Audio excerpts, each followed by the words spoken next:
I just want to set the tone for this discussion, and what we must realize is that 20 years ago, summer in Delhi was almost 5 hours power cut a day. We used to use a phrase 24 by 7, and we still use the word 24 by 7. The difference is that 20 years ago, in 7 days, you would get 24 hours of power. Today, literally in 24 hours, you get full power. So there's a lot in terms of how the 24 by 7 phrase has changed. So walk us through that for a sector which almost went through a existential crisis, both at the central level, state level, even at municipal level. Why is that we've seen radical power reforms? I mean, it is extraordinary, isn't it? In the last 8 to 9 years, power sector has seen a tremendous transformation. REC was nodal agency on behalf of Ministry of Power, Government of India, to carry out massive exercise of village electrification. It was launched in December 2014. We carried out 100% village electrification. About 18,347 villages were electrified over a period of 41 months.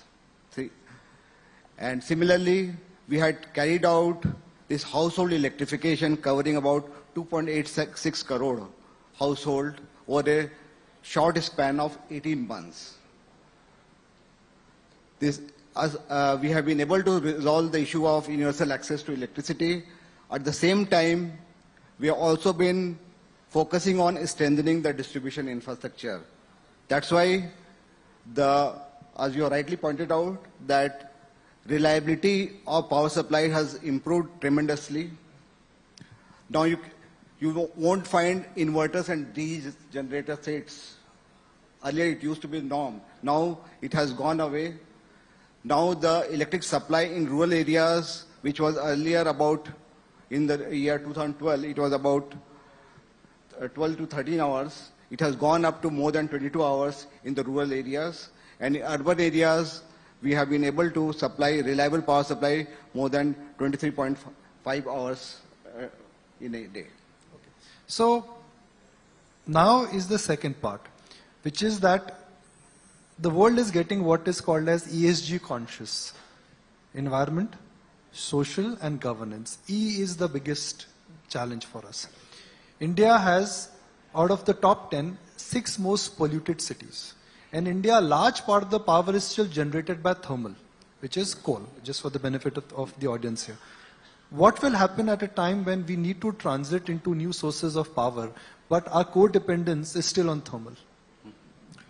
I would like to highlight that India is one of the few G20 countries which has been able to maintain its nationally determined contribution as committed in Paris Agreement in 2015. We had committed that our 40% of installed electricity will come from non-fossil fuel sources by the year 2030. But we have achieved this 40% installed capacity in the year 2021 itself. Now we have increased our ambition that our 50% of installed capacity will come from non-fossil fuel sources by the year 2030. And we are targeting about 500 gigawatt of installed electricity capacity from the non-fossil fuel sources.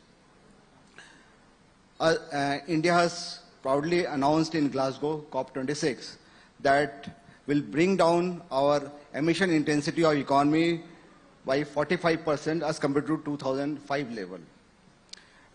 In this process, in the next 7 to 8 years, the total carbon emission will get reduced by 1 billion ton.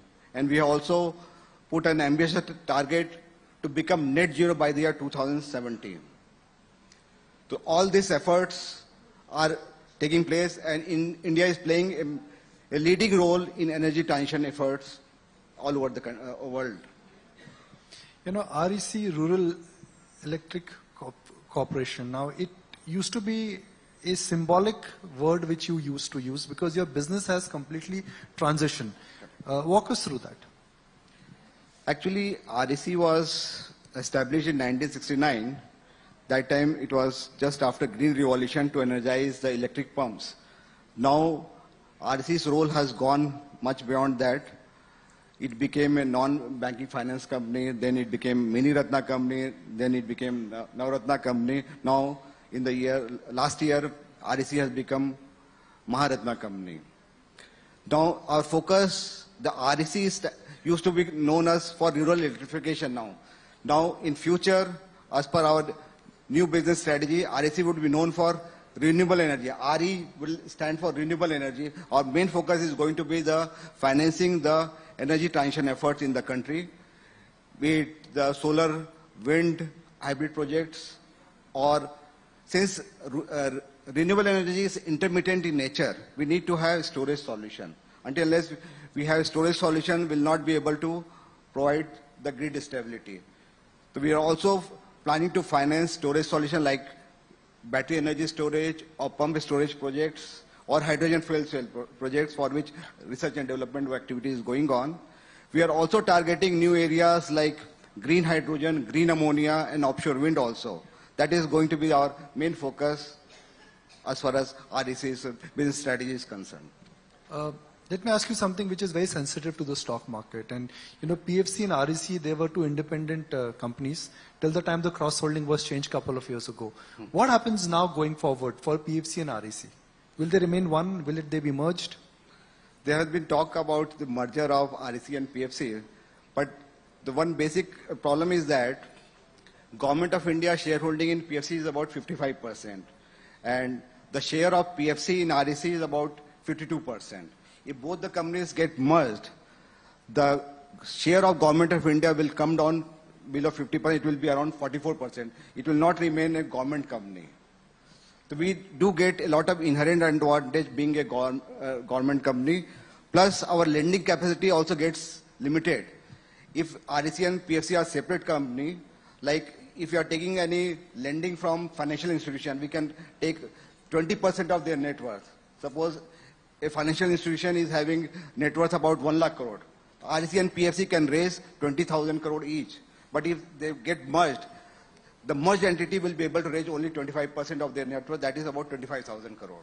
So that is the issue, that merger doesn't seem feasible. So both will remain, they both will coexist. Yes. So my next question, let's understand REC. Now, your cost of borrowing is perhaps just slightly above what the Government of India 10-year paper is. Your NPAs have come down, and I think you are aiming to become a zero net NPA company soon. Yes. How will you achieve that in the next 3 to 4 years? Last year, we have been able to resolve about 10 stressed assets. So we have been able to get the good value. Earlier, we had made provision of 70% in our loan books for this stressed asset, but we were able to take proactive action, and our haircut has been less than what was anticipated.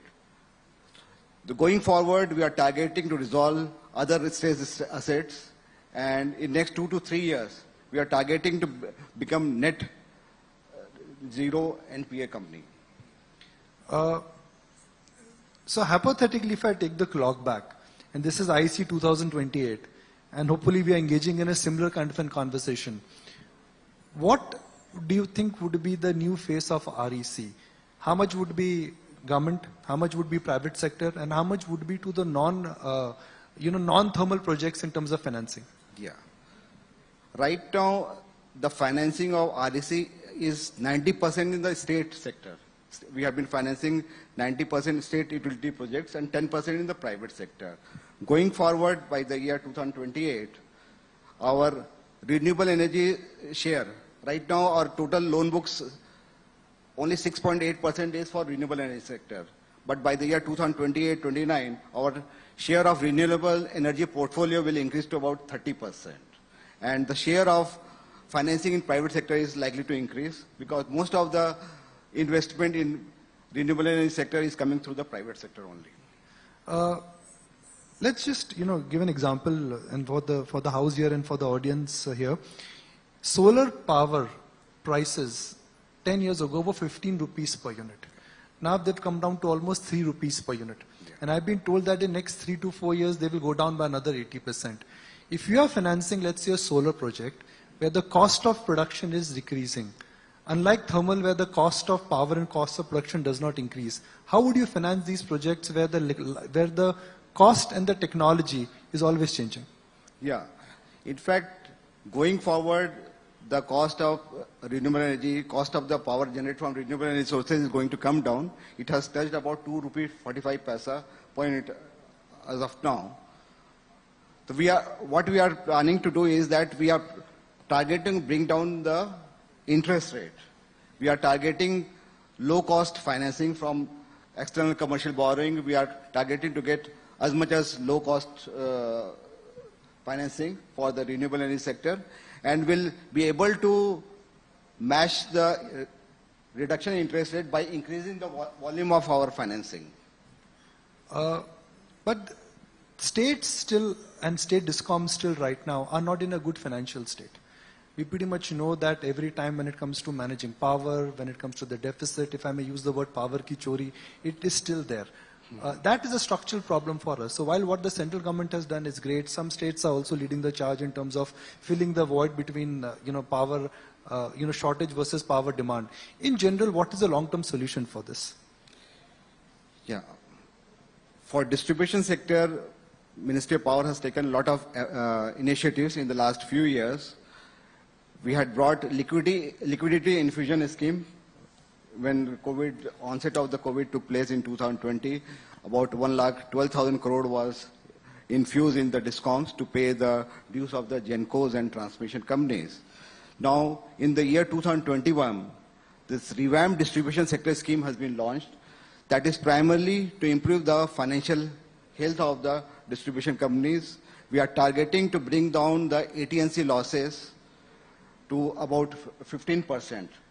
In fact, post-COVID, there has been a lot of improvement. Last year itself, the AT&C losses have come down from 22% to 17%. Similarly, there has been huge reduction in the government department dues. Earlier, it used to be about 90,000 crore. Now it has come down to about 60,000 crore. Similarly, the legacy subsidy, which state governments are supposed to give to the DISCOM, it has also come down. Earlier, it used to be about 99,000 crore. It has come down to about 72,000 crore. So with the proactive efforts and reforms being undertaken in revamped distribution sector scheme, I hope that financial health of the DISCOMs will definitely improve. I'm going to go back to a very basic question, because we sometimes don't appreciate what's happened in terms of the power sector. 10 years ago, what was the average availability of power per day in the rural sector? And what is the availability right now? And in terms of the last mile reach, how much that number is now? We have been able to reach all the unelectrified household. We have been able to cover the unelectrified village to the extent of 2 crore 86 lakh household. And the power availability in the rural areas, which used to be about 12 to 14 hours a day, it has increased to about 21 to 22 hours in the rural areas. And in urban area, it is 23 to 24 hours. Some of the areas, we are getting 24/7 power supply. Our effort is to ensure the reliable and sustainable and affordable power to all. What about the last aspect, affordability? I mean, this is something which is always a challenge, because in India you import coal. In India, you know that there is always a challenge in getting good quality supply chain, because Coal India is the only large supplier. Coal is an international commodity. Last year, because of war, prices really went haywire. What is the long-term solution to address the last part, affordability? See, connectivity is a function of reach. It is a function of distribution. It is a function of AT&T losses. But power banana to padega, and that comes at a cost. As far as availability of power and installed capacity is concerned, right now our installed capacity is about 430 gigawatt, and our Central Electricity Authority has made an estimate that by the year 2030 will require about 817 gigawatt of total installed capacity. 50% of it will come from the non-fossil fuel sources, mainly from renewable energy sources. But coal-based thermal power plant is going to play a major role, because the balancing power will come from coal-based power. We do have sufficient stock of coal in the country. Coal India and all the coal companies have been able to increase their production. Now they are targeting the coal production to the tune of around 1 billion ton per annum. And we have sufficient stock of coal. As far as coal-based power is concerned, next 20 to 30 years, they are going to stay there. But as the share of renewable energy is going to increase in the entire energy basket, we need to have flexible operation of coal-based thermal power plant. They have to, right now their technical minimum is about 55%. we'll have to bring it down. Their technical minimum perhaps has to be brought down to about 40%. Okay. One final question. Next 3 to 5 years, where do you see power pricing in rural India moving and urban India moving? Power prices are likely to come down actually, because more of this renewable energy is getting injected. The cost of the renewable energy is going to come down. So most of the next 3 to 4 years, the cost of the power is going to come down because of the improvement in the distribution system also. You know, it's been such a fascinating chat we've had. We started with how the power demand in India versus how the power ability in the demand has moved. You know, we underestimate that from 10 to 12 hours of availability of power now it's gone to 22 hours in rural India and almost 23 and a half hours when it comes to urban India. Companies like REC, what role they've played is absolutely amazing and fascinating. And if one looks at what the stock performance of REC is, I want to share a data here. I mean, it's one of the best performing stocks in the last 2 years. So keep up the good work, and I'm sure investors will continue to keep this faith on you. So thank you very much, and so lovely of you that you could find time to join us at the India Economic Conclave. Thank you, Nikunj. Thank you. Thank you very much.